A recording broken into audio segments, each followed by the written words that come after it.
Na aula de hoje, a gente vai ver algumas definições para limites laterais. Então, a gente já viu na aula de definição, né?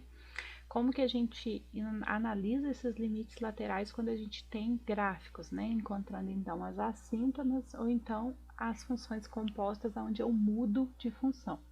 Vamos ver mais uns casos aqui agora e entender direitinho a definição desse limite. Então, quando a gente fala de limites laterais, eu estou falando do limite à direita da função. Então, a gente usa esse símbolo aqui, tá? Quer dizer que eu estou falando sempre de valores maiores do que A. Então, eu estou falando de valores de x que são maiores do que A, tá bom? Ou, então, a gente tem o limite à esquerda da minha função. Então, eu uso este símbolo aqui e eu estou falando aqui de valores de x menores do que A, tá? Sempre tenham em mente, gente, que esse símbolo aqui, menos, ou aquele outro mais, eu não estou falando de valores positivos ou valores negativos, eu estou falando de valores maiores do que um determinado valor e valores menores do que um determinado valor de x, tá? Isso me remete ao conceito de limite bilateral. Então, quando eu calculo um limite, então, pela direita ou pela esquerda, e eles se encontram no mesmo valor, o limite da função, quando x tende a esse determinado valor, também tem esse valor. É aquele caso que a gente falou em que os limites são iguais, lembra? E aí a gente conclui que ele existe porque os limites laterais são iguais. E se eles forem diferentes, o limite bilateral, então, passa a ser inexistente, tá? Então, se eles são iguais, existe, tem exatamente o mesmo valor, e se eles são diferentes, o limite bilateral aqui, então, é inexistente, que é aqueles casos que a gente viu lá no gráfico, tá? Vamos ver um exemplo aqui agora. Nesse exemplo, eu não coloquei gráfico, eu coloquei uma função. Dada a função f de x igual a 1 mais raiz de x menos 3, determinar, se possível, o limite de f de x quando x tende a 3. Aparentemente, parece que é só substituir, né? Eu vou substituir aqui 1 mais raiz de 3 menos 3, vai dar raiz de 0, isso aqui vai dar 1, e eu falaria que esse limite é igual a 1. Só que isso está errado. Por quê? Porque eu tenho que pensar aqui, quando a gente determina se uma função existe ou não, no domínio desta função. Como ela é uma função com raiz, o que acontece? Não existe raiz de número negativo. Então, x menos 3 tem que ser sempre maior ou igual a 0. Ou seja, x tem que ser sempre maior ou igual a 3. O que quer dizer isso? Quer dizer que a hora que eu for resolver este limite aqui, e eu fizer limite de f de x quando x tende a 3 pela direita, x é maior do que 3, então a função existe, eu posso calcular. Então, eu calculo o limite exatamente daquela função ali, né? Então, vai dar raiz de 0, vai dar 1. Beleza. Quando eu fizer o limite desta função, quando x tende a 3 pela esquerda, o que vai acontecer, gente? Esta função, ela é inexistente, ela não existe, né? Para x menor do que 3. Para x menor do que 3, f de x é inexistente. Se f de x aqui é inexistente, este limite aqui também é inexistente, que não existe função, tá? Então, eu não posso calcular este limite, tá? Porque x é menor do que 3 e para x menor do que 3, f de x não existe. Se f de x não existe, não tem como existir limite. Como esses dois limites eles são diferentes, lembra lá da minha definição? Eles são diferentes, porque um existe e o outro não. Este daqui é inexistente, e aí a gente põe a justificativa, tá? Porque os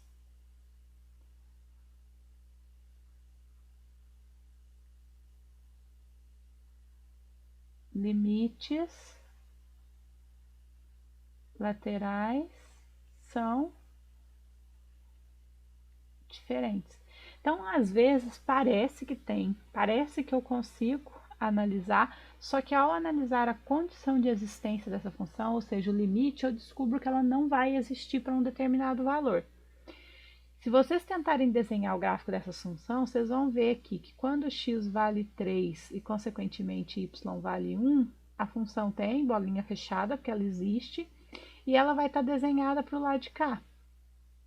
Antes do 3, tá vendo? Não vai existir função, então eu não consigo calcular o limite, tá bom? Nesse exemplo 2 aqui, então eu coloquei uma função composta, né? Aonde eu vou ter que me preocupar com limites laterais, gente? No x igual a 2. É óbvio que eu perguntei o limite dessa função quando x tende a 2. Depois eu mostro para vocês o gráfico dessa função, para vocês verem graficamente, que é o que a gente já tinha visto naquela primeira aula de limites, tá? Então, vamos lá. Quando eu fizer, então, o limite desta função quando x tende a 2, o que eu vou ter que fazer? Eu vou ter que fazer o limite desta função quando x tende a 2 pela direita, tá? Quando x tende a 2 pela direita, nós estamos falando de valores de x que são maiores do que 2. Vamos voltar lá na função? Maior do que 2, eu estou usando esta daqui, ó. Então, estou usando a função 9 menos x ao quadrado. Então, 9 menos x ao quadrado, quando x tende a 2 pela direita. Então, vou substituir 9, 2 ao quadrado, 4, então deu 5. Vou fazer agora o limite desta função quando x tende a 2 pela esquerda. Então, pela esquerda são valores de x menores do que 2. Menor do que 2, eu estou usando esta função aqui. Então, a função x ao quadrado menos 1. X ao quadrado mais 1, né? Quando x tende a 2 pela esquerda, então vai dar 4 mais 1, 5. Se esses dois limites são iguais, o que acontece com o limite lateral, gente? Ele existe e tem exatamente este valor. Aí vocês põem a justificativa aqui, porque os limites laterais são iguais, tá? Então, porque os limites laterais são iguais, tá bom? Vou fazer uma observação aqui. Então, o limite vale 5, essa daqui seria a minha resposta. Vou perguntar para vocês, quanto que vale o valor de f de 2? Se vocês olharem aqui, ó, quando x vale 2, a função vale 2.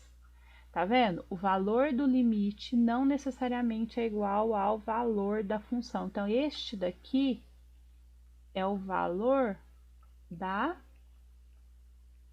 função. Este daqui é o valor do limite desta função, tá? Para qualquer outro ponto aqui, a gente pode calcular. Basta eu escolher a função correta na hora de calcular. Então, por exemplo, se eu quiser calcular o limite desta função f de x quando x tende a 0.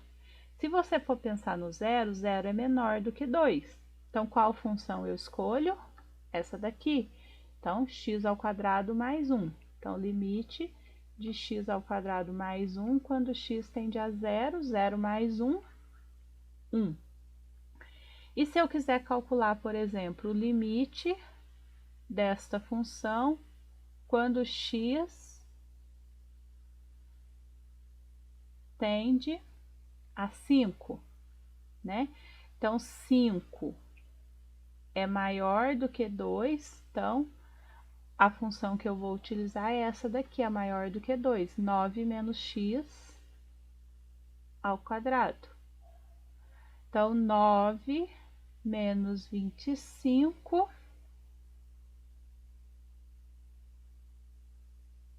menos, então, 16. tá? Então, para qualquer outro, só basta escolher a função correta. Aqui, ó, o gráfico dessa função, tá vendo? Ó, quando x tende a 2, eu não tiro o lápis do papel, então o limite vai existir e vai valer 5. Mas o f de 2 vale 2, que é onde a bolinha está fechada. Então, este aqui é o limite. Este aqui é o valor da função. Não confundam os dois, tá, gente? Porque limite é sempre a tendência desta função.